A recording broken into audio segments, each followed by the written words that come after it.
अपन आगे बढ़ रहे हैं वापस थ्री फेज का अल्टरनेटर। थ्री फेज कैसे पैदा होते हैं और थ्री फेज के अंदर होता क्या है, सिंगल फेज और थ्री फेज में क्या अंतर है, किस प्रकार से बनते हैं।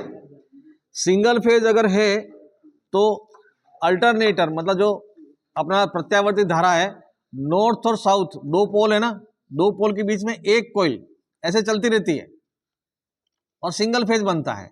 अगर एक कॉइल है, दो चुंबकीय पोलों के बीच में चालक घूमता है तो वोल्टेज पैदा होते हैं। ये जनरेटर का सिद्धांत है, चुंबकीय क्षेत्र में चालक को घुमाया जाए तो वोल्टेज पैदा होते हैं। नॉर्थ और साउथ पोल है, इसके बीच में हम अगर एक कॉइल रखते हैं तो सिंगल फेज होगा, अगर तीन कॉइलें रखते हैं तो थ्री फेज होगा। अब ये आपको अच्छी तरह समझना पड़ेगा कि एक कॉइल का अलग अलग मूवमेंट किस प्रकार से होता है, तो दूसरी कॉइल में क्या स्थिति होगी, तीसरी कॉइल में क्या स्थिति होगी, उसके आधार पर वोल्टेज 440 बनते हैं। वो किस प्रकार से बनते हैं, दो फेजों के बीच में 440, कभी भी देखो 440, वो 440 क्यों हो जाते हैं, बनते जबकि एक कॉइल में 220 ही है, दूसरी कॉइल में भी 220 बनते हैं, तीसरे में भी 220 बन रहे हैं, लेकिन जब आप नापने जाते हैं तो 440 दिखाता है। वो क्यों बन रहे हैं, इसके अंदर 220, हर एक कॉइल के अंदर 220 ही बन रहे हैं, लेकिन उसकी अलग अलग स्थिति के कारण 440 दिखाई देते। तो वो किस प्रकार से होता है, थोड़ा सा ये समझे। और आपके कनेक्शन जो है, तीन कोयले थ्री फेज जो पैदा होते हैं, तो तीन कोयले परस्पर आपस में एक दूसरे से 120 डिग्री कोण पर इस प्रकार से रखी जाती है। ये जो आपका अल्टरनेटर है वो उसमें इस प्रकार से रखी जाती हैं आपस में 120 डिग्री, एक कोयल दूसरी कोयल और तीसरी कोयल, समझ में आया। इसको इस प्रकार से रखी जाती है आपस में, इसको थोड़ा सा बांध दो इसको, है ना, 120 डिग्री कोण पे RYB। अगर चाहो तो इसमें बाद में अलग अलग टैप चिपका देना, एक लाल रेड कलर की, एक कॉइल जो है एक फेज हमारा रेड, दूसरा येलो और एक ब्लू, इस प्रकार से इसमें तीन अलग अलग कलर आप कर देना।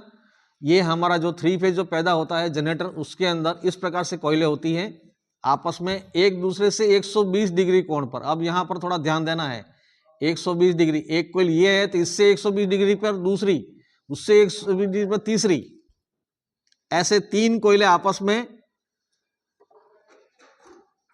एक सिरा हमारा कॉइल का यहां निकल रहा है, दूसरा सिरा यहां निकल रहा है, तो एक सिरा ये है, इसका नाम हो गया आपका U1 और ये U2।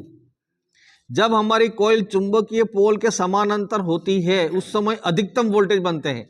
जब ये कॉइल घूम करके इसके 90 डिग्री यहां आ जाती है तो वोल्टेज हमारे जीरो हो जाते हैं। तो इस प्रकार से, और फिर जब ये चालक चक्कर लगाता है तो हमें लगातार इस प्रकार से साइकिल बनती है, जीरो से लेकर के ना मैक्सिमम, फिर मिनिमम, फिर जीरो, फिर नेगेटिव होकर के ना, ऐसे तो एक साइकिल एक चक्कर पूरा होता है ना ये घूम करके, तो जीरो मैक्सिमम जीरो इस प्रकार से होता रहता है। तो ये हमारा एक फेज बन गया। थ्री फेज के अंदर तीन कोयलें ऐसी रखी गई हैं परस्पर 120 डिग्री के कोण पर। ये नॉर्थ पोल है, साउथ पोल है, एक कोयल हमारी यहाँ है जिसमें ये U1 यहाँ है तो ये U2 है। इससे 120 डिग्री, यहाँ से 120 डिग्री ऐसे होगा, यहाँ आया तो दूसरी कोयल हमारी इस प्रकार से होगी, तो ये निकला हमारा, तो यहाँ होगा आपका V2, ठीक है।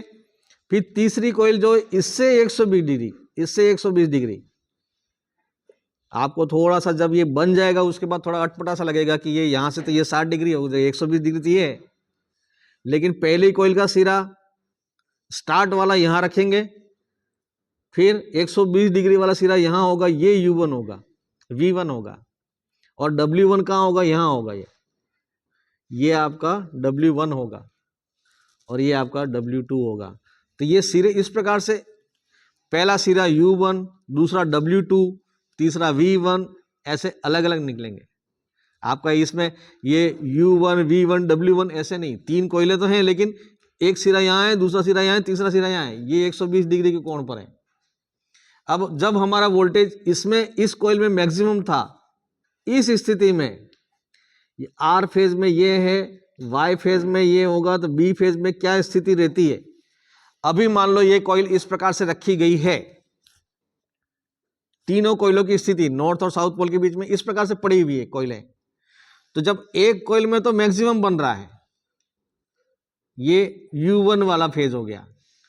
इसी समय हमारी जो दूसरी कॉइल है V2 वाली कॉइल कहां पर पड़ी हुई है, उसमें कितने वोल्टेज होंगे, वो नेगेटिव की तरफ जाती हुई है। इसमें वोल्टेज कम है और लेकिन नेगेटिव की तरफ जाती हुई है, तो उसमें जो वोल्टेज बनेंगे हमारे अलग साइकिल होगी उसकी, वो नेगेटिव की तरफ जाती हुई, ऐसे जीरो तो नहीं है लेकिन जीरो से थोड़ा सा बढ़ता हुआ ये नेगेटिव की तरफ जाता हुआ ऐसा।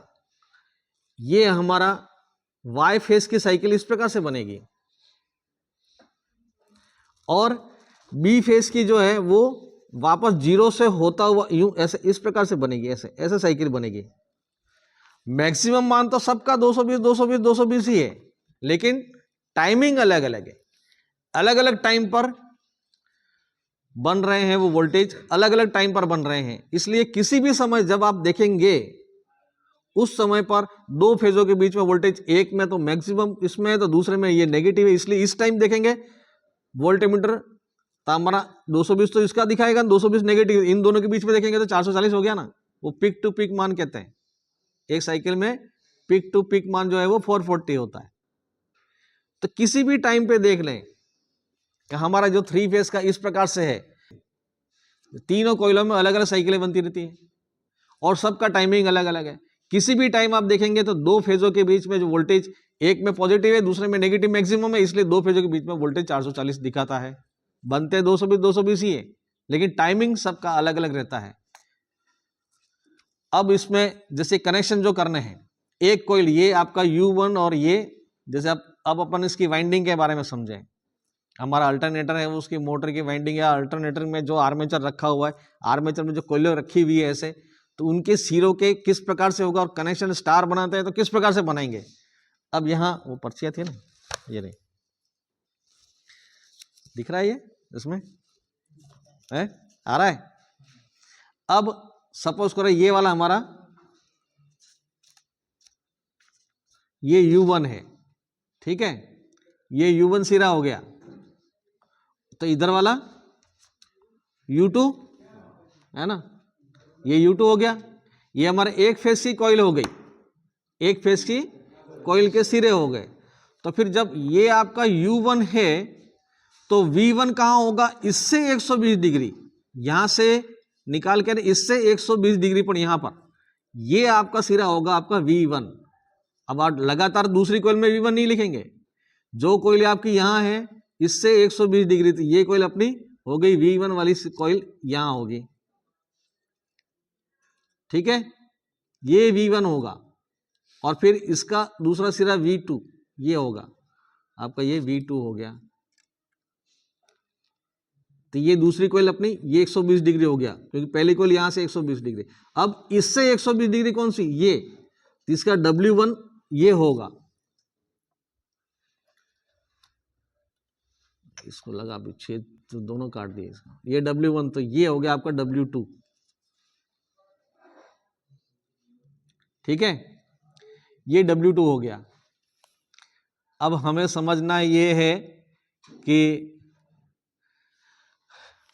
हमारा जब थ्री फेज की जो मोटर जो है, मोटर वाइंडिंग भी हमने कर ली या आर्मेचर की वाइंडिंग हमने कर ली, उसके सिरे निकलते हैं ऐसे, तो होते तो पास पास में हैं लेकिन उनके नाम अलग अलग हैं। नाम में फिर एक आपने जैसे पहले वाला जो सिरा है, पहला वाला लीड, वो मोटर की जो कनेक्शन करके बाहर निकालते हैं ना 6 सिरे, इनको स्टार और डेल्टा करना होता है। जब इनको स्टार करना होता है तो कैसे करेंगे, एक सिरा तो, अब ऐसा नहीं कि भाई ये U1 और ये V1 और W1 तीनों को पास में कर दो, ऐसा थोड़ी है। अभी होता इस प्रकार से है, इसलिए अपन कौन कौन से सिरे स्टार बनाने के लिए क्या करेंगे, मोटर के अंदर आपको स्टार बनाना है तो एक U1 जैसे ये है तो V1 कहां है, एक सिरा छोड़ के ये V1 यहां आया, मोटर के अंदर इस प्रकार से होगा। फिर जैसे ये V1 है W1 कहां आ गया, ये आया, इनको जोड़ोगे तो स्टार बना। फर्क है, बल्ब में तो सीधा सीधा था, ऐसे ही जो मर्जी में कर लिया, लेकिन मोटर के अंदर ये जो 6 सिरे हैं इनको अगर स्टार बनाना है तो हमने क्या किया, जो कोयले हमारी रखी गई हैं अंदर वाइंडिंग में, तो एक सिरा तो ये रहा, तो दूसरा पास पास के हैं, भले RY भी तीनों अलग अलग है ऐसे, लेकिन पास पास के सिरे नहीं लेते हैं, समझ में आया ना, पास पास के नहीं लेते, क्यों नहीं लेते? क्योंकि 120 डिग्री कोण पर कॉइलें होनी चाहिए, तभी हमारा 3 फेज का जो है ना वो सिद्धांत लागू होता है। एक फेज की वाइंडिंग दूसरे फेज की वाइंडिंग से 120 डिग्री होती है, तब ये सिरे, हमने जो सिरे जो थे बाइंडिंग करने के बाद तो 6 सिरे ऐसे ही हो जाएंगे। आर्मेचर जब 3 फेज का अल्टरनेटर होगा, जनरेटर होगा, तो उसमें तो होगे तो सिरे ऐसे ही पास पास में, कोयले ऐसे ही है। लेकिन उसमें स्टार बनाना हो तो 1 सिरे शॉर्ट करना है। पहला तो ये U1 यहाँ है तो V1 उसके 120 डिग्री पे, फिर W1 उससे 120 डिग्री पे, एक एक सिरे छोड़ते हुए लेने पड़ते, तब जाके आपका स्टार बनता है। ये स्टार बन गया। फिर डेल्टा में जो बचे हुए 1 2 3, यहां से आपके 3 फेज पैदा होके बाहर निकलते हैं, RYB, और ये स्टार बिंदु हो गया, इससे अपन न्यूट्रल लेते हैं। इस प्रकार से 4 वायर इसके बाहर निकलेंगे। ठीक है, ये 3 फेज के जो पैदा होने की जो उत्पत्ति है इस प्रकार से होती है। 3 कोयले परस्पर 120 डिग्री पे रख ली और अल्टरनेट सिरे ऐसे करके स्टार बना दिया। स्टार बना के इसका जंक्शन ले करके इसको तो न्यूट्रल बना दिया, हमारा उसमें न्यूट्रल हो गया। और तीनों फेज के ये तार RYB और एक न्यूट्रल करके 4 वायर टर्मिनल प्लेट के ऊपर ले आते हैं और फिर जनरेटर को घुमाते हैं, वोल्टेज पैदा कर देता है। थ्योरी में जैसे आपको समझ में आ ही गया, जिस समय आप R फेज में जो वोल्टेज 220 है तो दूसरा एक तार तो हमने वो टेस्ट लैंप का इधर लगाया, दूसरा इधर लगाते हैं, तब ये नेगेटिव में मैक्सिमम था। इन दोनों के बीच में देखते हैं तो क्या हो गया, ये 220 ये 220 440 हो गया ना। इसलिए 440 होते हैं क्योंकि R फेज में वोल्टेज जो है मैक्सिमम वाले होते हैं, Y में इधर वाले होते हैं, नेगेटिव में होते हैं। इन दोनों के बीच में 220। और आगे जैसे जैसे देखते जाएंगे, जब यहाँ मैक्सिमम है, ये मैक्सिमम है, ये नेगेटिव है, इन दोनों के बीच में देखें तब ये ऐसे ही आएगा। ऐसे ऐसे सेम तीनों में टाइमिंग का अंतर रहता है, जिसके कारण से 2 फेजों के बीच में वोल्टेज 440 होते हैं।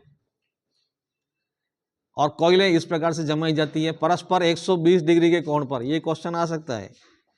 3 फेज जब पैदा होते हैं तो फेज में वाइंडिंग की जो कॉइलें हैं परस्पर कितने डिग्री कोण पर रखी जाती हैं? 120 डिग्री कोण पर। पहली कॉइल और दूसरी कॉइल 120 डिग्री, दूसरी से तीसरी 120 डिग्री। इस प्रकार से 3 कॉइलें हैं, तो फिर आप नॉर्थ और साउथ पोल के बीच में घुमाते रहो तो तीनों फेज आपस में अलग अलग टाइमिंग पे मैक्सिमम मिनिमम तीनों की साइकिल इस प्रकार से चलेगी। अलग अलग टाइमिंग सबका अलग अलग रहेगा। तीनों फेजों की साइकिल तो इस प्रकार से बनेगी, लेकिन टाइमिंग सबका अलग अलग रहेगा। इसलिए 3 फेज में 440 वोल्ट होते हैं। ये 3 फेज की पैदाइशी उत्पत्ति।